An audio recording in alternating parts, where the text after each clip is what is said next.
অনেক দিন পর আজ চলে গিয়েছিলাম আমাদের গ্রামের বাজারে মাছ কিনতে।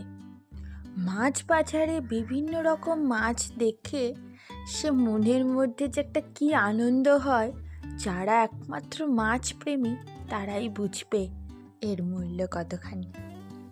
প্রথমেই বাজার থেকে নিয়েছিলাম একটা ইলিশ মাছ, সঙ্গে কিছুটা চিংড়ি নিয়েছিলাম, সেটা অবশ্য অন্য তরকারির জন্য। আর এই দেখো, এই টাটকা ফ্রেশ মাছটা দেখে আর না নিয়ে পারলাম না।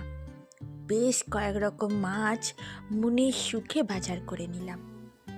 ব্যাস আর কি, বাজারের থলিটা মাকে ধরিয়ে বললাম, চটপট একটু মা একটু রান্না করে ফেলো তো।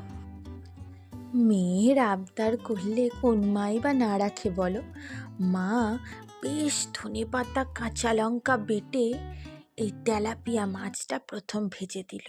উফ, সে কি স্বাদ! তারপরে চলে এলো গরম গরম ভাতের ওপরে মাছের একটুখানি তেল আর সঙ্গে ইলিশ মাছ ভাজা। উফ, দারুণ দারুণ লাগে সেই স্বাদ। সঙ্গে আবার আমি মাকে বলেছিলাম মায়ের হাতে স্পেশাল ওই আলু মাখাটা করতে। শীতকালের ধনেপাতার সঙ্গে দারুণ খাটে এই আলুটা। গরম গরম ভাত তো সত্যি এক নিমেষে শেষ হয়ে যায়। আর আমার মতন যারা এই মাছ পাগল আছো, তাদের কাছে তো সত্যিই বড় বড় রেস্টুরেন্টের বিরিয়ানিও হার মেনে যাবে। তারপরে এই মাছটা এলো। এই মাছটাকে তোমরা কে কী নামে ডাকো জানি না, তবে আমাদের এখানে গ্লাস কাপ বলে।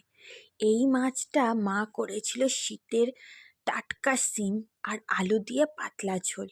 যদিও শিমগুলো কেনা ছিল না, একদম গাছের ফ্রেশ, গাছ থেকে টাটকা তুলে এনেই মা এই পাতলা ঝোলটা রেঁধেছিল। উফ, কি বলবো গো, দারুণ তার স্বাদ।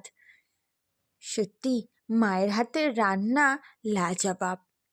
আর এইরকম মাছের ঝোলের সঙ্গে যদি হয় একটু গন্ধরাজ লেবু, আহা, তাহলে তো সত্যি আর কিচ্ছু বলার থাকে না।